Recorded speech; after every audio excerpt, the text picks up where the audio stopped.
Happy Halloween, everyone. In honor of Spooky Month this year, I decided to make a small horror game that I'd be able to publish before Halloween. I figured that if I kept my scope small enough, and if I worked hard enough and kept to a routine schedule, I'd be able to have this thing out by the 31st no problem.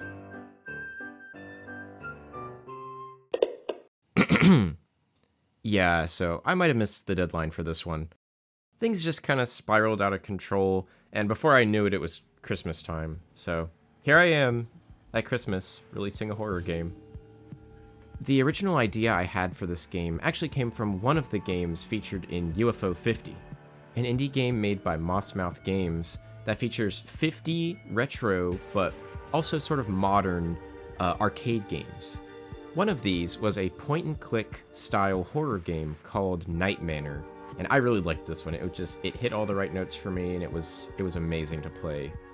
And that got me thinking, point-and-click games can't be that hard to make, right? And so that's what got me started on this. I kept the planning phase of this project to a minimum because I was trying to put this project out before Halloween. So I drafted a few different environments that the game could take place in. One of them was like an Arctic base, kind of like John Carpenter's The Thing. I think another might have been a haunted house or something. But the one that I liked the most and ended up settling on was a cryptid hunt in a forest type of vibe. The first biggest hurdle I had with making a point-and-click game like this was definitely the dialogue system. I wanted there to be lots of things that you could click on and interact with, and that meant making a giant bank of dialogue, as well as, an intuitive system that could actually handle that. Actually creating the dialogue system was actually fairly easy, but creating the dialogue, like having to write everything out, just took so long, especially since I was trying to stylize it to be like a horror game, like you need it to be scary. In addition to the dialogue system I had made, the first iteration of this prototype had a movement system. It's very basic. All that you do is you click a cardinal direction like north, south, east, or west, and the game moves you in that direction to a different screen. I represented the game world itself with a series of 2D arrays. This actually made it really easy to implement the movement as well. However, there were issues where if you tried to move too far north or something and move out of the bounds of the 2D array, the game would break, basically. I went ahead and filled this world with points of interest, because, of course, in a horror game like this, you need places to go and scary things to happen, so I went ahead and populated it. But this got me thinking as well.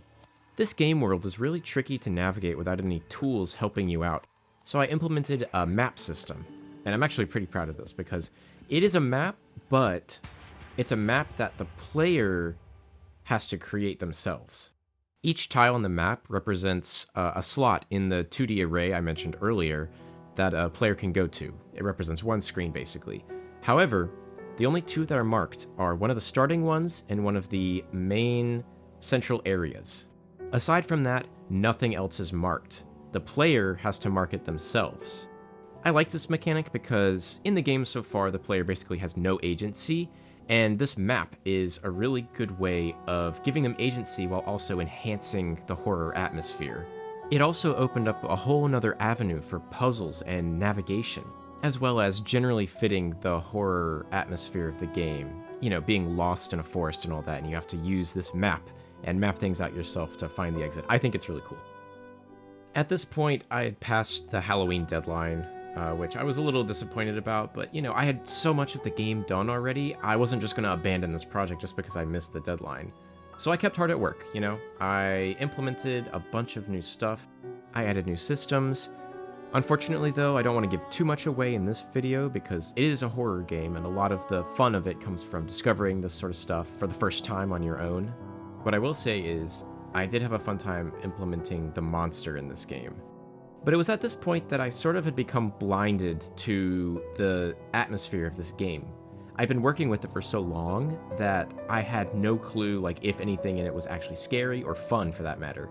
So I decided to start doing something I should have been doing a long time ago with many of my other games. Playtesting.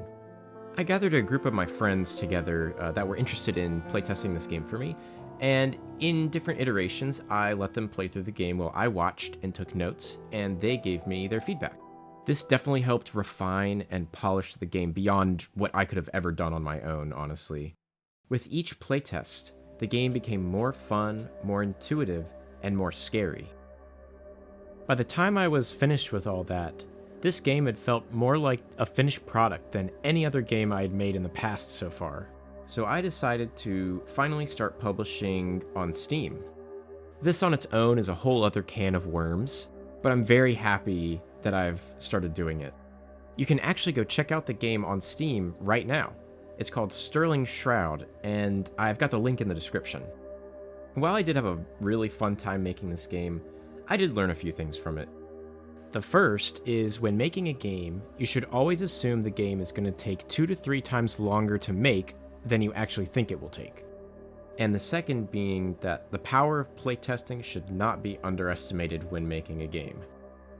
I will definitely be taking these 2 things into account in the next game that I make. That being said, Sterling Shroud will be out very soon on Steam, so please check it out. Your support would be very greatly appreciated.